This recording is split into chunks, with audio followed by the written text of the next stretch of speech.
Guys, what is going on? It's Savage here, and today I'm coming at you with another 4-0 draft run as usual. What else would you guys expect? And we're actually playing on the Xbox today. Had to get a couple of coins for the Xbox budget squad, of course. Man, how's your guys' day going? How is Madden treating all of you? How have you guys enjoyed Team of the Week? Have you guys qualified for Weekend League yet? I mean, I know I'm just really excited for my rewards on Thursday. Cannot wait to make a video on that. But like I said, we are doing a MUT Draft, and I want to tell you guys how MUT Draft is legitimately how I practice for a Weekend League. So as you guys know, Weekend League is a span of 25 games, or if you have no idea what Weekend League, pretty much it is a span of 25 games. And throughout those 25 games, obviously, it is very hectic. It is very hectic, 25 games, and you don't have to play all 25, but if you play all 25, you can maximize your chances for rewards, as there are different tiers for every set amount of wins you get. In my opinion, the best rewards really don't come in until you hit 15 wins. Once you get 15 wins, you're kind of in the money. That's kind of where the awards start to get, really, really nice. And what I say is MUT Draft is like quote-unquote practice for the Weekend League. Now, in MUT Draft, you have to win 4 games. You get 20,000 coins and an elite player pack, which is pretty nice because sometimes you can pull 1 or 2 elites. In this video, you're going to see 2 elites. You're going to see my elite player pack from Xbox, which I get for going 4-0 in the draft, and you're going to see my elite player pack from head-to-head seasons on PS4. So you're going to see 2 pretty solid elite pulls. I take over like 50k worth of cards. So yeah, that's that. But the reason I say MUT Draft is going to be your best practice for it is because MUT Draft is all about going on a win streak.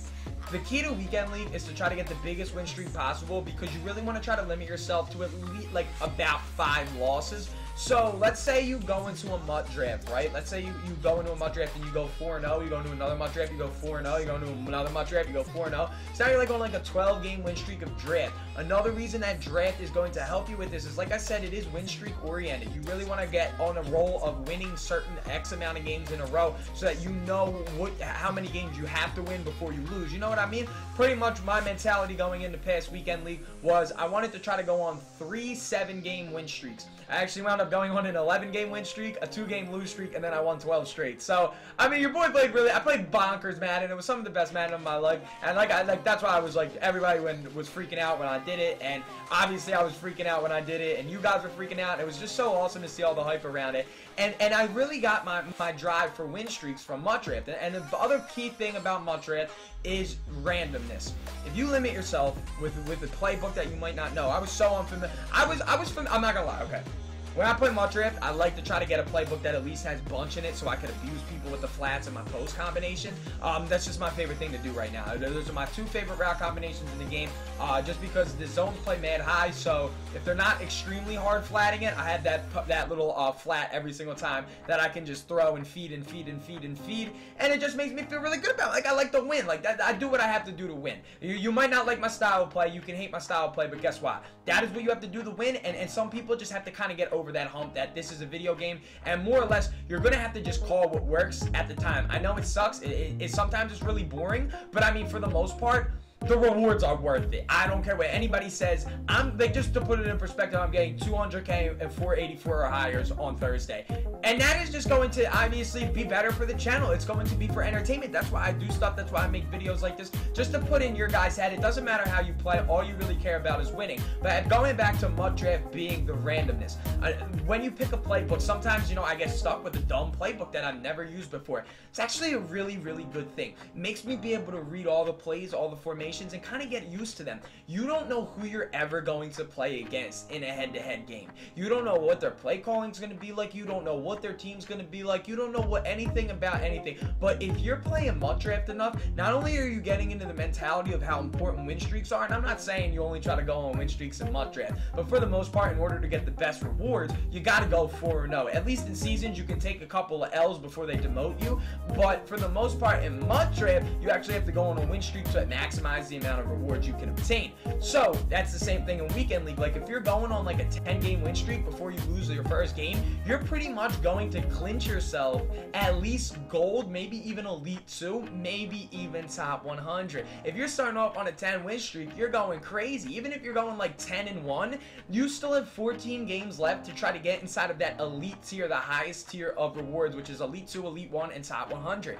So for the most part, with that being said, MUT Draft is going to put that mentality of I have to win, I have to win, I have to win X amount of games in a row in order to get this many rewards. Because let's just say in MUT Draft, or MUT Champions, you know you're having a bad week. Let's say you're 10-10 and you have 5 games left. Well, if you have been playing MUT Draft, then you know you can at least go 4-0 in a MUT Draft. You probably can punch out a 5th win in a row to clinch yourself Gold 1 rewards. And that is what people have to get on track of. It doesn't matter how many losses you have. It's about how many games you have left. People immediately feel down on themselves. They immediately feel like, oh my God, I only have 5 games left. No, just don't think of it as 5 games. Think of it as 5 opportunities to win and rank up and get to that next tier of rewards, because that is all people care about. You guys care about the coins and the players that you can obtain through MUT Champions. Same in MUT Draft. You're trying to get those 4 wins to obtain the 20K and the random elite player. And that's what I'm trying to do too. We're all trying to get MUT rich. It's just how it goes, man. And I mean, it was super difficult the first weekend. And I know it was difficult for everybody. Even the competitive players were saying, I mean, 25 games was a lot, but was it well worth it? Absolutely. I thought it was it was fun at the end of the day, just because all that hard work, all that grind and paying off, and then eventually, like you just know once you're at the top, like, yeah, I pretty much knew. I was like, oh my God, like once I hit 20 wins, I was like, oh my God, like I'm really about to be just top 100 in the first week, because 20 wins clinched top 100. 20 wins was the clincher this week on both consoles, I think. And it was an unbelievable feeling. And that is what you guys got to understand. No matter how many games you have left, there's certain benchmarks that are going to put you in a certain tier of rewards. Just play to that benchmark. It doesn't matter how many losses you have. And that's what a lot of people don't understand. As right here you're seeing in this gameplay, I'm playing against 3 different people with 3 different playbooks with 3 different teams. All the teams obviously have a lot of strengths, and I had a lot of weaknesses. I did not have too many good. I'm pretty sure in this draft I didn't have a very good tight end. I think I had Jared Cook, and I rely on my tight end heavily. You guys see I use Evan Ingram so much because of his speed. Well, when I have somebody that's not as fast as Evan Ingram, throws off my scheme. It makes my scheme not work as fluently as I'm used to, and that is something that's huge to me. Same with my defense. I'm not used to not having 2 good safeties and 4 really good block shedding corners. Throws off how I have to run my defense. I can't run dime. I can't run dollar. I don't have that run support in my secondary. I need that. That is something that's very important to me. But if you can overcome the hurdles from MUT Draft, you will be a 10 times better MUT player. And people don't see that. People don't see that. People think MUT is like a super competitive mode, but anybody can win with a team that you handcraft, whether you're spending money, whether you're grinding for the team. All you need is players you're comfortable with and a playbook, 2 playbooks that you're comfortable with, an offense and a defense. If you put yourself in a situation where in MUT Draft you are not drafted, you do not have your team, you might not have the ideal players that you like, you might not have the ideal play calling you like, and you're just facing all sorts of just obstacles.